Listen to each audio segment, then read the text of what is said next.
Tony, does that resonate with you? Yes, and I'd like to sharpen Will's point a little bit. Cool. No less than Al Gore in his latest book, Our Choice, A Plan to Solve the Climate Crisis, has been very specific in pointing the finger at major old energy asset owners, and he lists them by name around the world, that since about 1990 have been deliberately funding a very costly and very effective campaign to sow doubt about climate science. And this is Al Gore. Of course, we've had similar exposés in this country by Dr. Clive Hamilton and by Guy Pearce, but it's worldwide. And so climate change doubt hasn't come out of nowhere. It's been very carefully and very expensively and very skillfully fomented by people who are trying to protect the value of their carbon assets. And that's what this is about. There's a great deal of industrial assets around the world which really depend on the continued use of coal and oil. And when we, environmentalists, say that the climate security of our children requires us to stop burning coal and stop burning oil, we are actually striking directly at the economic value of those assets. The hacking that just took place into the East Anglia Computer Centre is an example of how far people are prepared to go.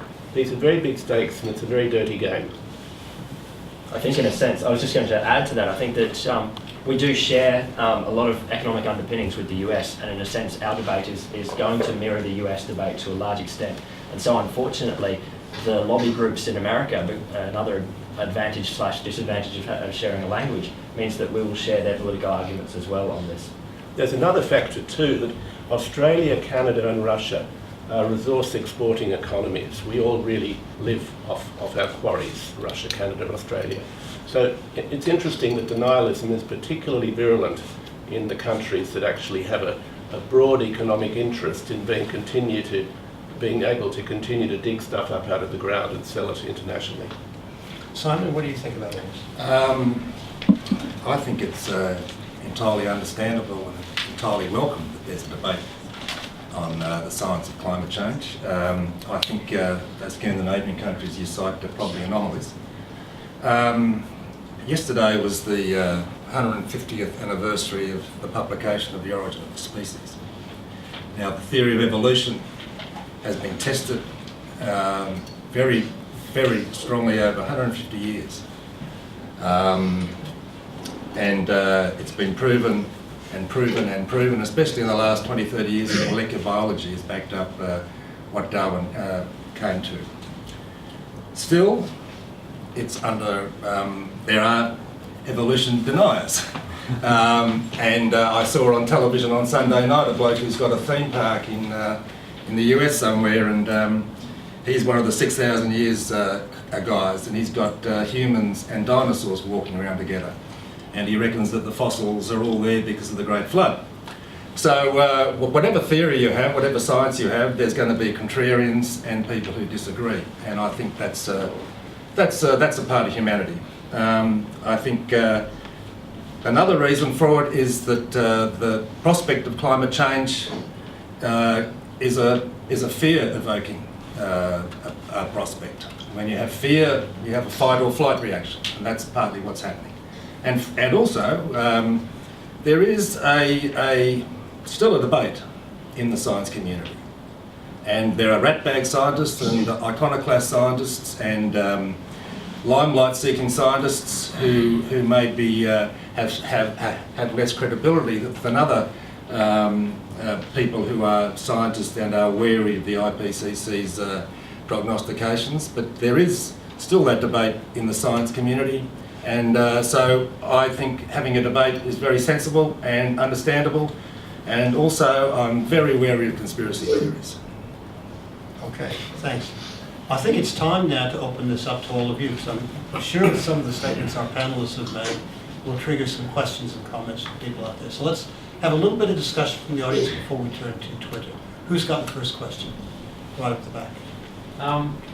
What do you say to people when somebody throws one of these few sceptical scientists at you that are very prominent and do quite well out of selling books on the subject?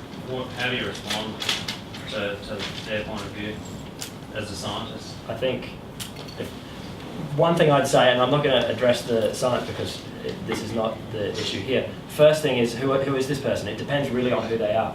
You need to say different things to a farmer that you would say to an undergraduate student here, that you would say to a miner, that you would say to someone who's looking at their daily budget. You need to make this something that is relevant to them, and I'm sure that everyone can get some handle on some aspect of the science, so I think you need to think about your audience as the key thing first.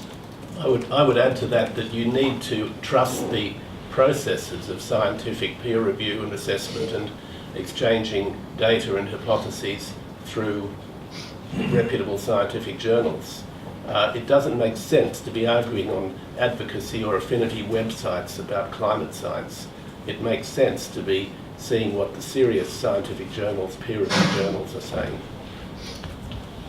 Any other comments? Well, I'd just say, I think everything you see on television, whether it be a sports person being interviewed about how they're going to play the next day or something like that, you take it on board, you filter out the rubbish, and you kind of move on. I've been frustrated watching Ian Plimer being interviewed by very respected journalists here and there over the last 6 months. And I haven't seen one journalist ask him about the atmospheric physics of CO2 and fossil fuels. I haven't seen a journalist really try and pin him down and drive him around. And I think that's a failure of journalism. Hayley, you have. Yeah, I often feel disheartened when I look at discussion boards and sort of comments that follow an article, not just in Australia but also on newspapers like The Guardian or YouTube websites dedicated to climate change or COP15. And it seems to be, to me, that at least 90% of the comments are from people denying the science of climate change. So it's hard to know whether that's whether the denialists are really well organised and mobilising their sort of members to comment, or whether they've actually been quite persuasive. Can you comment on that? And how I reckon they're fired up. Yeah. They're fired up, and the more governments move to act to deal with climate change, the more they're going to be fired up. As the debate, political and scientific, rolls on, you're going to get more activity and like a more passionate resistance from what people call deniers. And could I add to that the reason why climate science, why the science of disruptive climate change is so disturbing, is because it's telling us really that the Enlightenment project, which has been going on for about 200 years, that the future of humanity is always onwards and upwards, it's always going to be more and better, is coming up against the physical limits of our planet, both as a resources source and as a waste product sink. So we have to actually recognise that the Enlightenment project is dead. We have to realise that we have to find a new paradigm for our species to live within the sustainability limits of our planet. And for a lot of people, this is extremely psychologically disturbing. And I mentioned the money that's gone into denialist campaigning, but of course that is very shrewdly targeted. These people know their psychology at scratching the sores on people who are really genuinely distressed at the thought that we have to change our value system. And that's where most of that correspondence is coming from. Will? Oh, I think it's all about space. I think people post on discussion boards because they're not really, they don't really feel that those views or they are welcome anywhere else. The climate change deniers aren't very popular on campuses anymore. They're not terribly popular amongst CSIRO or the Department of Climate Change bureaucracies and things like that. So they find a space where they can get their views out there. The internet's great for that. It's great for having a whole range of different views, and it means it's a safe place for them to go. So they're going to go out there and try and make as much noise as they can in whatever space they can find. They can't go to some, so they go there. I don't think we need to worry too much.